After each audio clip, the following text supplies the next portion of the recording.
तुम लोगों में से बहुत लोगों ने डीमन स्लेयर देखा है, जिसमें 9 हाशिरा देखने को तुम्हें मिलेंगे।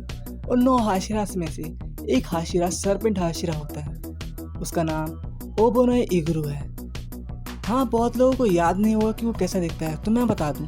उसके गले पे एक सांप होता है और वो वाइट और ब्लैक स्ट्रिप्स वाले कपड़े पहनता है। उसकी दोनों आंखों के अलग कलर हैं, यानी कि एक जो आंख है राइट वाली, उसका कलर येलो है और दूसरी जो लेफ्ट वाली आंख है उसका कलर टर्कोइज है।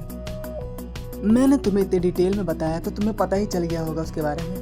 हाँ, अगर तुम्हें याद आ गया तो मैं एक चीज़ ये भी बताना चाहूँगा कि तुमने नोटिस किया होगा कि ओबोनोए इगुरु अपने मुंह पे एक पट्टी बांध के रखता है। बहुत लोगों का कहना है कि वो उसका स्टाइल है, पर वो स्टाइल नहीं है, उसके पीछे एक स्टोरी है। तो आज मैं इस वीडियो में तुम्हें उसी के बारे में बताने वाला हूँ। तो लेट्स स्टार्ट द वीडियो।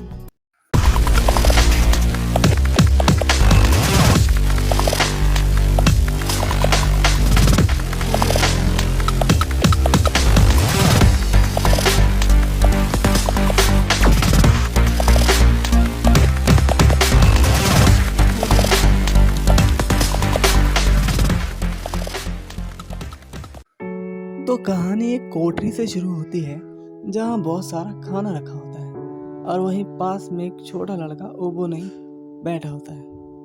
कमरे का वेंटिलेशन सिस्टम बहुत खराब होता है क्योंकि उसमें जो खाना रखा गया होता है उसकी फैटी स्मेल से ओबोनोए का मन उल्टी का करने लगता है। आधी रात का समय था। ओबोनोए अपने कमरे में सो रहा था। तभी उसे बाहर से कुछ अचानक से भारी चीज के रेंगने की आवाज आने लगी। वो पूरी तरह से डर गया था। ऐसा लग रहा था कि उसे कोई देख रहा है। वो इतना डर जाता था कि उसका पूरा शरीर पसीने से भर जाता था और वो तब तक नहीं सोता था जब तक वो आवाज आना बंद नहीं हो जाती थी। जब वो 12 साल का हुआ तो उसे कोठरी से घसीट कर निकाला गया जैसे वो कोई कैदी हो।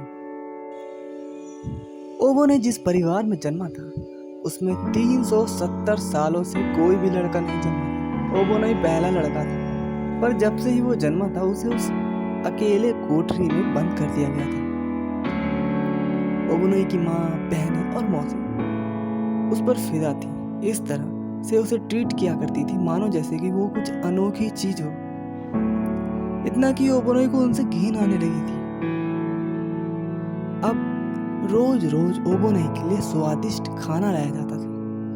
एक दिन ओबोनोए एक बड़े कमरे में जाता है जो बहुत लग्जूरियस फील दे रहा होता है, बहुत शानदार बना हुआ होता है। तभी उसे कुछ एक भयानक सी चीज दिखती है। एक फीमेल डीमन जिसका निचला हिस्सा सांप का था और वो ऐसे बैठी थी मानो जैसे कि उसकी पूजा की जाती है और वो कमरा भी एक टेम्पल से कम नहीं लग रहा था। अब ओबोनोए सब कुछ धीरे धीरे समझ गया कि रात को उस जिस चीज की आवाज आती थी आज वो उसके सामने है। अब फीमेल डीमन ओबोनोए की तरफ देखती है और कहती है, छोटे, बहुत ही छोटे हो तुम, मुझे तुम्हारे बड़े होने का इंतजार करना चाहिए। ओबोनोए की सांस मानो अटक सी गई थी। ओबोनोए ऐसे घर में पैदा होता है जो दूसरे की संपत्ति को हड़प लिया करती थी। मतलब जिन लोगों को वो फीमेल सरपेंट डीमन मारती थी उनकी प्रॉपर्टी, ज्वेलरीज, संपत्ति, वो सभी चीजें उस परिवार को मिल जाती थी जो डीमन को अपने सैक्रिफाइस में बेबी को दिया करते थे, यानी ओबोनोए का परिवार। पर ओबोनोए का केस कुछ अलग था क्योंकि ओबोनोए की आंखों का कलर अलग अलग था। राइट वाली आंख का कलर येलो था और लेफ्ट वाली आंख का कलर टर्कोइज। सरपेंट डीमन को ये चीज बहुत पसंद आई। उसने ओबोनोए को तब तक जिंदा रखने का आदेश दिया जब तक कि ओबोनोए बड़ा होकर उसे तृप्त ना कर दे। और अब कुछ औरतों ने ओबोनोए के हाथ पकड़े और कुछ ने बाल। उसके मुंह में एक धारदार हथियार से उसके मुंह को काट दिया ताकि वो भी उस फीमेल सरपेंट की तरह दिखे। उसका खून एक बर्तन में इकट्ठा कर लिया गया और उस खून को उस फीमेल सरपेंट डीमन को पिला दिया गया। जब ओबोनोए अपनी कोठरी में पहुंचा तो वो बस भागने और जिंदा रहने की सोचने लगा। वो बस यहाँ से बाहर निकलने की सोचता था। ओबोने के पास एक चोरी की हुई हेयर पिन थी जिसकी मदद से वो कोठरी के बाहर के जाले को खोदता था। उसे हमेशा ये डर लगा रहता था कि कोई भी उसे ये काम करते हुए ना देख ले। ओबोने के पास कोई भी नहीं था जिस पर वो भरोसा कर सके, जिसे वो अपने दुख दर्द को बता सके। बस एक सांप था जिस पर वो पूरा भरोसा करता था, काबुरामारू, जो भटक कर ओबोने की कोठरी में आ पहुंचा था। हाँ, ये वही सांप है जो हमेशा ओबोने के गले में होता है।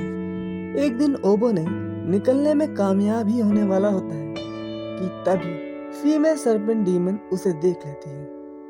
उसने ओबोने को लगभग मार ही डाला था कि तभी फ्लेम हाशिरा उसके पास उसकी जान बचाने के लिए आ जाता है। उसने फीमेल सर्पेंट डीमन को कई टुकड़ों में काट डाला। अब फ्लेम हाशिरा उसे उसके कजन के पास लेकर जाता है और वो ओबोने ही पर चिल्लाने लगती है। वो कहती है कि ये सब तुम्हारी गलती है। डीमन ने सबको मार डाला क्योंकि तुम भाग गए थे। और वो कहती है कि तुम्हें खुद को डीमन के आगे बलि चढ़ा देनी चाहिए थी। ओबोने को बहुत बड़ा धक्का लगता है कि उसकी कजन उसके बारे में क्या सोचती है और वो ये क्या सब कह रही है। ओबोने अंदर ही अंदर टूट जाता है। उसे पता था कि अगर वो भागने की कोशिश करेगा तो उसके परिवार और रिश्तेदार के साथ फीमेल सर्पेंट डीमन क्या करेगा, पर फिर भी वो भागा क्योंकि उसे जीना था। ओबोने फ्लेम हाशिरा के सामने ये एडमिट कर लेता है कि कहीं ना कहीं उसने खुद की सोची जिससे कई लोगों की जान चली गई। अब वो ये ठान लेता है कि उसे कोई भी नॉर्मल लाइफ नहीं जीनी और उसे इसका हक भी नहीं है कि वो नॉर्मल लाइफ जिए। वो अपना सारा गुस्सा अब डीमंस को मारने में उतारता है और अपनी जिंदगी को दूसरे के लिए खतरे में डालता है जिससे वो एक अच्छा इंसान बन सके, और इसलिए वो डीमन स्लेयर ज्वाइन करता है। तो कैसी लगी तुम्हें ओबोने की बैक स्टोरी? अगर अच्छी लगी तो लाइक करना, और अगर तुम्हें बाकी 8 हाशिरा के ऊपर भी उनकी बैक स्टोरी जाननी है या और किसी की भी तो नीचे कमेंट करना और सब्सक्राइब करना ना भूलना।